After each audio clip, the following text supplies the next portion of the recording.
Hello friends, তোমরা সব কেমন আছো? আশা হচ্ছে তোমরা সবাই খুব ভালো আছো, সুস্থ আছো। ফ্রেন্ডস, আমিও ভালো আছি, সুস্থ আছি। আমার মাও আগের থেকে ভালো আছেন। কালকে আমাদের এখানে কন্যাগড়ে রাজরাজেশ্বরী পুজো হচ্ছে। কালকে দশমী গেল, তো সেই মাকে সকালবেলা আমি নিয়ে গিয়ে টোটো করে, আমি আর মা দুজনে টোটো করে গিয়ে মাকে রাজরাজেশ্বরী তলায় ঠাকুর দেখিয়ে, আরতি দেখিয়ে তারপরে বাড়িতে আসলাম। দেখো, মারা আমাদের জন্য কত কিছু করেন সন্তানের জন্য। আর আমরা সন্তান হয়ে মাদের জন্য কি করি বলো? এইটুকুনি তো আমাদের প্রত্যেকটা সন্তানেরই কর্তব্য, তাই না বলো? মারা নিজেরা না খেয়ে দিয়ে আমাদেরকে মানুষ করেন, কিন্তু আমরা সেটা বেশি দিন মনে রাখি না, ভুলে যাই। এই দেখো, এইগুলো হলো আপেল। কালকে আপেলটা কাটতে গেছে, কাটার পর দেখছি এই আপেলটার মধ্যে এরকম কালো দাগ। সেজন্য এই আপেলটা আর আমরা খাইনি, আপেলটাকে রেখে দিয়েছি। এইটাই আপেলটা গুঁড়ো করে তরল সার করে সমস্ত গাছে খাবার দেব। এতে আমার গাছের সারও হবে আর গাছগুলো ভালো পুষ্ট হবে।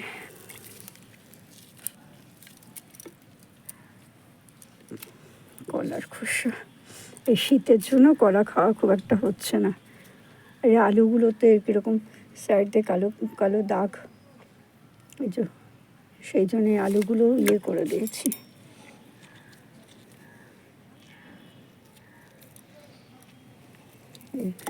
আলু, কলার খোসা, আপেল এগুলো সমস্ত দিয়ে একটা তরল সার করে সেই তরল সারগুলো গাছে দেব, তাহলে গাছ ভালো হয়।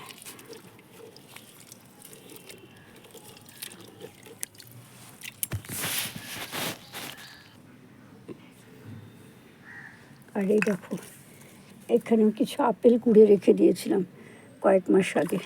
আপেলগুলো কুড়ে এরকম দাগ ছিল, কুড়ে রেখে দিয়েছিলাম ফ্রিজের কৌটোতে, সেইটাও দিয়ে দিলাম। এটা বেশ ভালোই পচাচ্ছে, বেশ অনেক দিন ধরে পচা ছিল, বেশ অনেক মাস, তবে কোনো পোকা হয়নি। ইজির কৌটো তো একটু সাবান টাবানও ছিল, যার ফলে এটা কোনো পোকা হয়নি। এইটাকেই আমি কালকে বা পরশু দিনকে ইচ্ছা আছে গাছে দেব, জল মিশিয়ে দিয়ে দেবো। আর আজকে তো আকাশের অবস্থা সকাল থেকে যা ছিল, পুরো অন্ধকার, মনেই হচ্ছিল না যে রোদ উঠবে। এই তো দেখলাম বেলা 1টার পরে দেখলাম মোটামুটি ভালোই রোদ উঠেছে, মনেই হচ্ছে না যে সকালে এরকম ছিল। আমি ভাবলাম, হায়রে, এমনি তো বলছে যে 6 তারিখের পরে আবার প্রচুর ঠান্ডা পড়বে, এটাকে আজ থেকে শুরু হয়ে গেল। আর আমার হাঁটুটার যে কী অবস্থা, কি বলবো, দাঁড়াতে পারছি না, বসতে পারছি না, টান করে করতে পারছি না, হাঁটলেই খট খট করে লাগছে, যেমন কেটে গেল এমন লাগে, খোঁচা, সূচের খোঁচার মতন লাগছে, অসহ্য যন্ত্রণা। তারপর পরশু দিনকে সেই ভিটামিন ডি 60,000 পাওয়ারের দিয়েছিলেন এর আগে ডাক্তার ওষুধ, সেই ওষুধটাকে দোকান থেকে কিনেছি। কিনে আমাকে এইটার সিস্টেমটা পুরো অন্যরকম। ওই যে স্ক্যানার যেরকম থাকে না, সেরকম ছোট্ট একটা পাতলা খাপের মতন, সেটা হাত দিয়ে এরকম এরকম পাতলা একটা এরকম খোসার মতন এইখান দিয়ে এরকম খুলতে হয়, খুলে এইরকম পাতলা একটা টুকরো ওষুধটা, ওইটা জিভে দিয়ে দিলেই হয়ে যাবে, জল ফল কিছু খাওয়া যাবে না। সেইটা তো আমি খেয়েছি, ডেট না দেখে খেয়েছি, আর যেখান থেকে নিয়ে এসেছি ওরাও আমাকে ডেটটা দেখে দেয়নি। খাওয়ার পরে আমার বরকে অফিস থেকে এসেছে, আমি দেখেছি, আমি যে এটা 5টা ওষুধ নিয়ে আসলাম, এই ভিটামিন ডি 60,000 পাওয়ারের। তখন বলছে, তুমি আবার ডাক্তার না দেখিয়ে খাবে? আর না, ডাক্তার তো দিয়েই ছিল আগে, তা এখন খেলার অসুবিধাটা কী? আমি বলছে, আমি জানি না, যে এটা ভালো বুঝবে করবে, তুমি তো শুনবে না কথা। আমার ভীষণ কষ্ট হচ্ছে, দাঁড়াতে পারছি না। তখন সেই তো খেয়েছি, খাওয়ার পরে তারপর আর যাই কোথায়, তারপরে ডেটটা তো পেরিয়ে গেছে, আর সেই নানা রকম শরীরে অস্বস্তি হচ্ছে। তারপর কি করলাম, ওই ওষুধটা যে খেয়েছি আমি যখন তখন চাইলেই বমি করে ফেলতে পারি, ওটা কোনো আমার ব্যাপারই না, এই সুবিধাটা আমার আছে। তারপরে কী করলাম, গলা আঙুল দিয়ে 1 লিটার জল খেয়ে গলা আঙুল দিয়ে হড়হড় করে বমি করে ফেললাম। মানে সকাল থেকে যা খেয়েছি সব বেরিয়ে গেছে। আর পায়খানায় গেলাম, পায়খানায় গেলে পায়খানাকে জোর করে হয়, এই দুটো করে তারপরে ভেতরে যে ইয়েগুলো গেল ওষুধটা সব বের করে ফেলেছি। তারপর দেখলাম ঠিক আছে। আমার পরের দিন দেখছি অত পাওয়ারে ওষুধ গেছে, তো পরের দিন দেখছি আর কোনো কষ্ট নেই পায়। আজকে আবার সেই কষ্টটা বেরিয়েছে।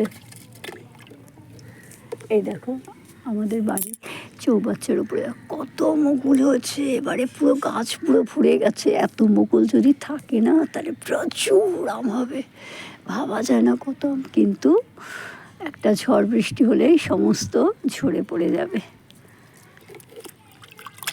আমি তো এই বাড়ি ভদ্রলোক বয়স্ক বুড়ো, তো আমি ওনাকে আমি আমটাম সমস্ত গাছ থেকে পেরে দিতাম। এই নিয়ে তোমাদের কাছে অনেক ভিডিও করেছি, গত বছর তার আগের বছর থেকে ভিডিও করেছি। আচ্ছা এখন আমি না সেরকম খুব একটা হাঁটতে টাটতে পারছি না, সেজন্য আমি ভিডিও সেরকম খুব একটা করতে পারছি না। এবার লঙ্কা গাছের মাথাগুলো সব কেটে কেটে দেবো, তাহলে যদি দেখি হয় আজকেই কেটে দেই, কারণ পাতাগুলো কুঁকড়ে গেছে।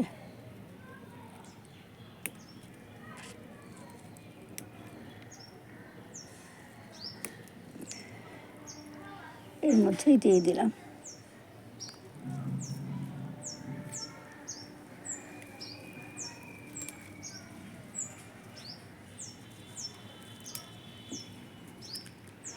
একটাই মাত্র হয়েছে বুলেট লঙ্কা।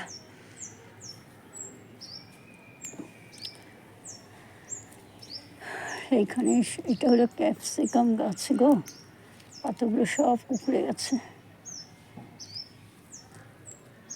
কোনো নামগন্ধ নেই। একটা ফুল তো অন্তত আয় না, সেটাও আসে না।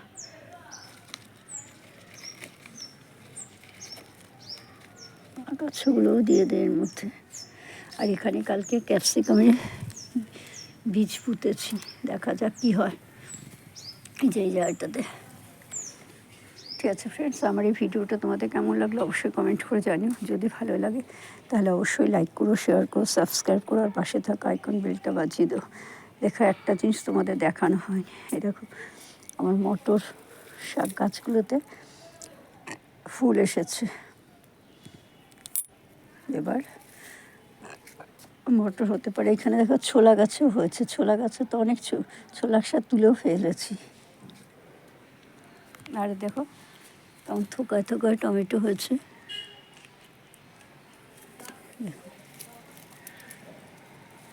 গাছটা আবার ভেঙে গেছে, মাথাটা ফেলে গিয়ে মাথাটা ভেঙে গেছে, কিন্তু থোকায় থোকায় টমেটো রয়েছে।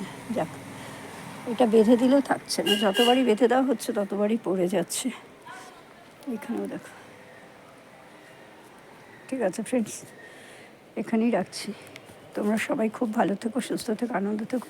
আমি সোজা দাঁড়াতে পারছি না গো। By, tata.